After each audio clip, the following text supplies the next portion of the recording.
Galunggong importer, supposedly? Galunggong, no, fishing company. Galunggong Fishing Company. Yeah. But I have some information that Trans-Pacific Journey Fishing Corporation was the biggest importer for that round. Is that correct?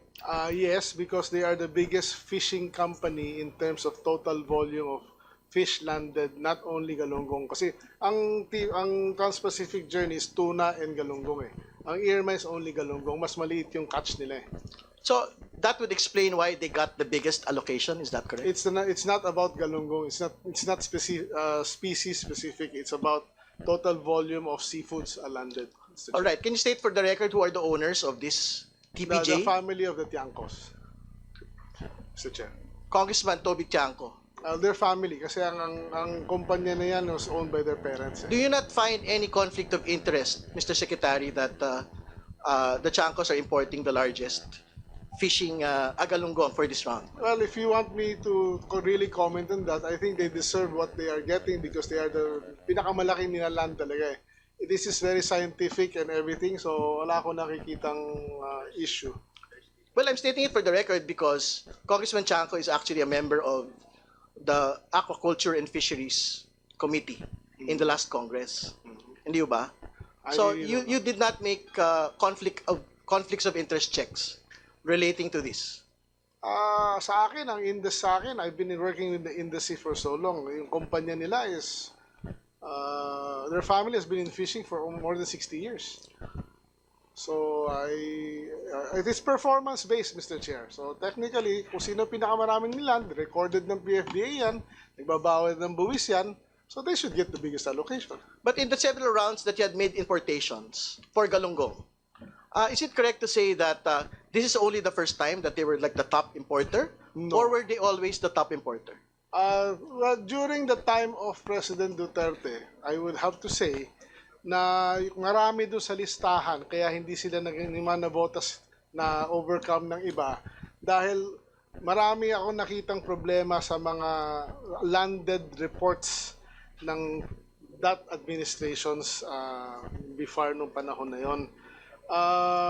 Just give you an example. Ang inaalaw lang namin ngayon is lahat ng inunload sa na actual figure na inunload sa PFDA fishery ports.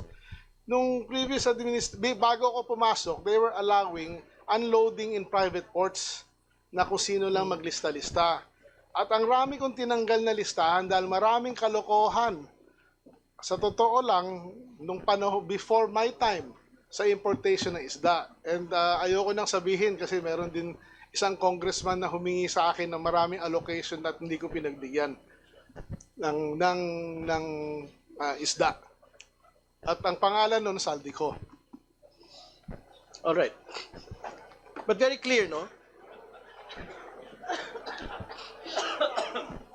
Okay.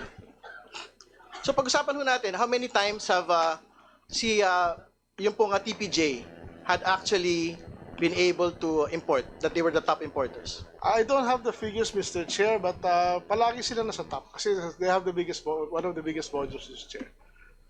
All right. Sige po, you mentioned Congressman Zaldico, so do you have more information about that? Well, I only have personal knowledge on the 3 companies he wanted me to give allocation kahit na may formula na kami. At hindi ako pumayag magbigay ng kahit isang container sa kanya sa 3 nominated companies niya. At ang isang kumpanya doon, pangalan pa, ZC Victory Fishing Corporation. Can you state all the other companies that you're mentioning? I don't remember as of the moment kasi biglaan itong mga natin. So ano po yung gusto niyo pong banggitin about that? Do you feel that there is a conflict of interest there? Hindi naman. Ang sinasabi ko lang, we were being forced at that time to give him 3,000 containers of fish, which I did not agree. Well, very important that you mentioned being forced. No?